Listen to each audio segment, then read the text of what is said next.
So for momentum, day B, side A, we have a single-sided hero board mountain climber. A couple different ways we're going to talk about using the hero board on just one side.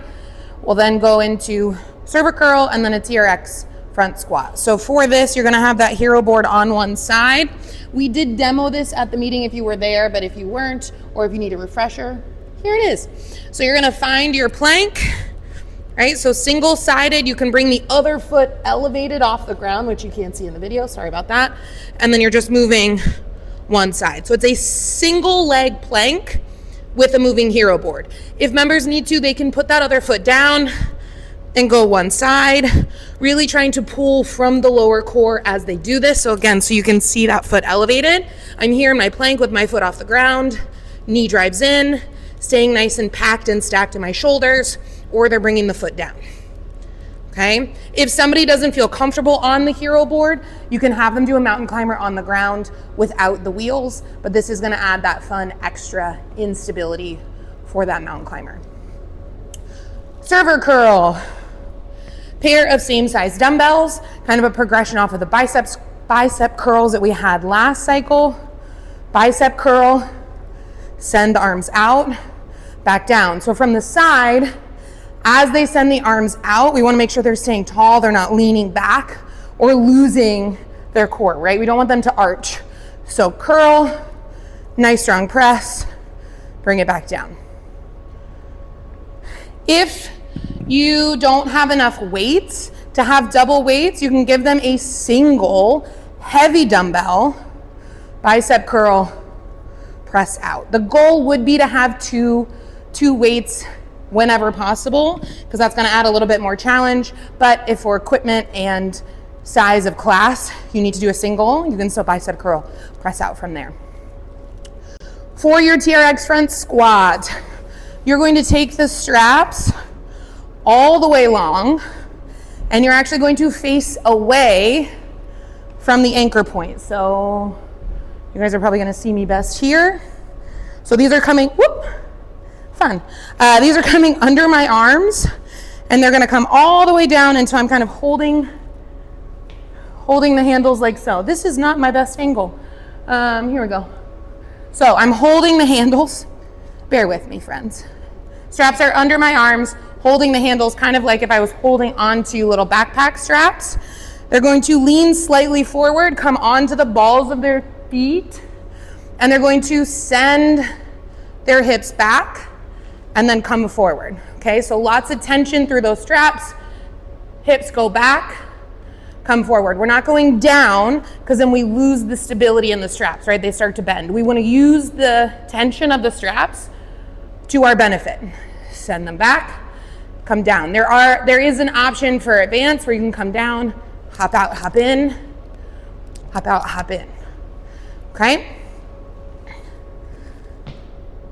If they have a hard time with that, you can have them do a standard squat, so facing the anchor point. It's gonna change the load, so they're not gonna get as much quad as this version, but obviously we wanna make sure that all of our members feel comfortable and safe within these movements. For momentum, day B, side B, we are doing a double bell jerk, which pairs nicely with the single bell jerks in day B, 2 is B, day B of strength.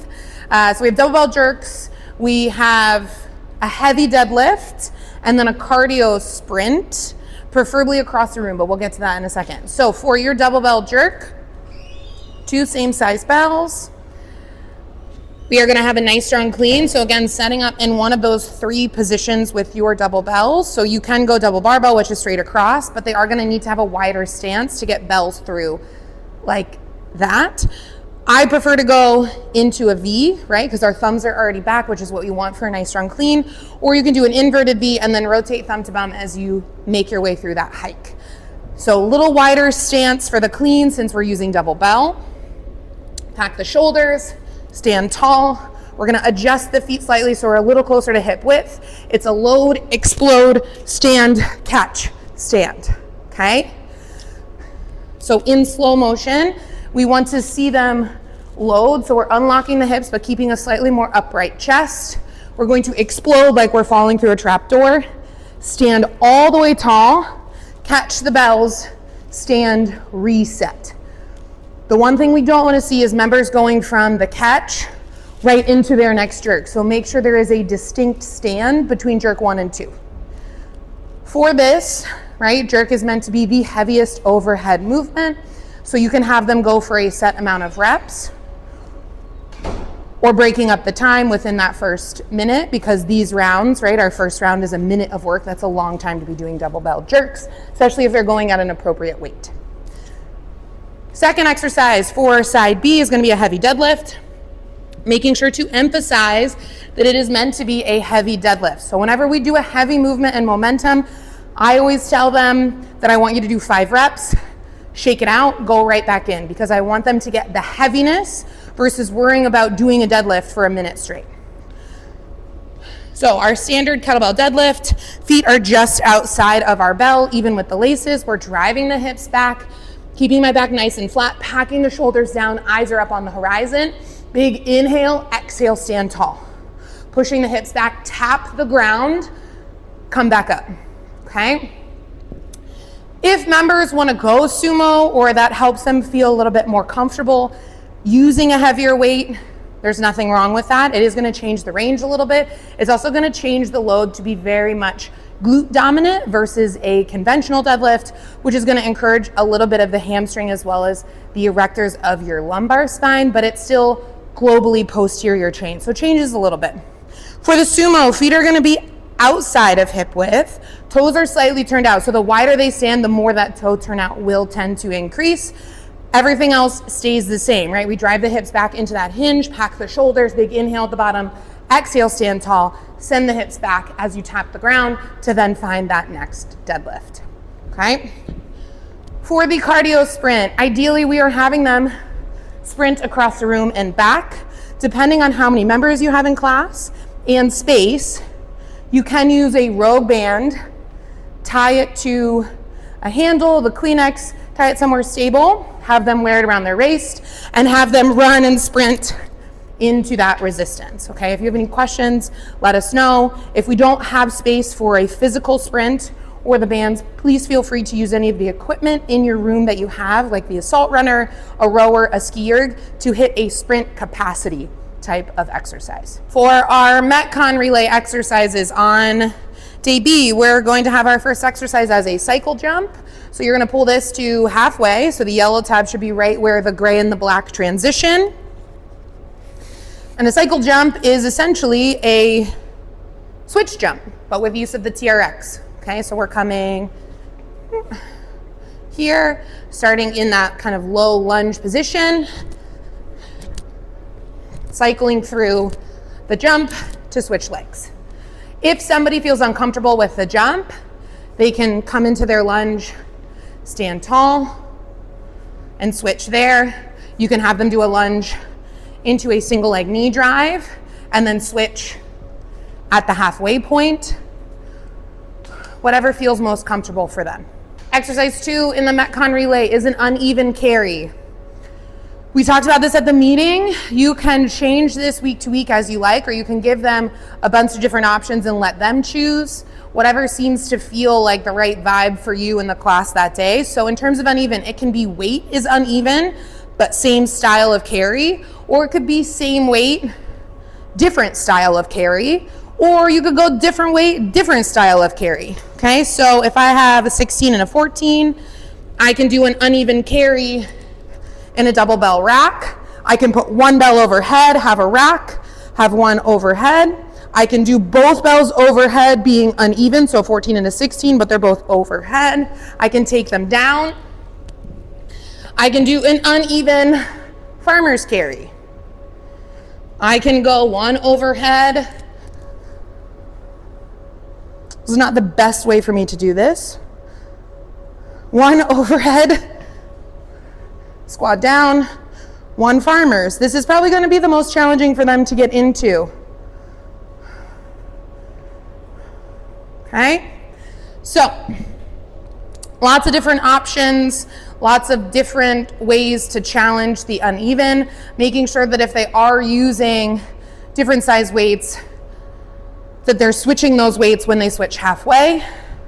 and making sure that they change, if they're an overhead and a low or overhead and a racked, they change that at the halfway point. If you have any questions about any of those, just let us know. Third exercise for our Metcon is going to be our broad jump. So finding that nice load, trying to hit as much distance as you can, but making sure that they are loading and absorbing that, coming tall, and then if you have space, they can continue forward, or you can have them backpedal and go right back into that broad jump. If somebody doesn't feel comfortable with jumping, you can take them into a squat jump in terms of distance, or if they don't want to jump at all, right, we have our squat triple extension. Last exercise for the Metcon relay for day B is going to be a goblet clean.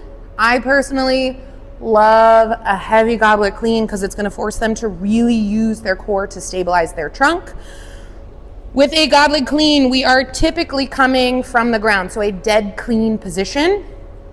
Nice strong vertical pull. We are still sending the hips back into a hinge and then driving tall, snapping the hips. You want to think about that momentum down, right? So when somebody is cleaning in class, my cue is send your heels through the floor, send your head through the ceiling, find this nice tight tension around your belly button, okay?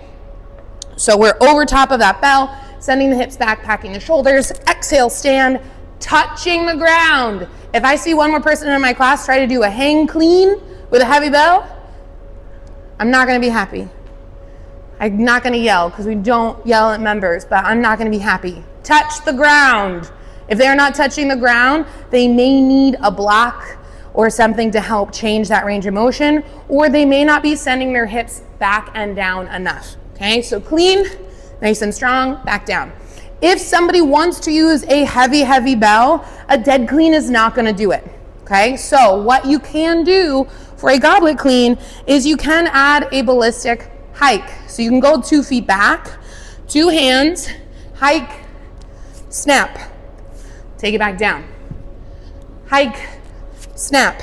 So from the side, right, I'm here, take it back, hike, clean, okay? So 2 different options depending on how heavy they really want to go.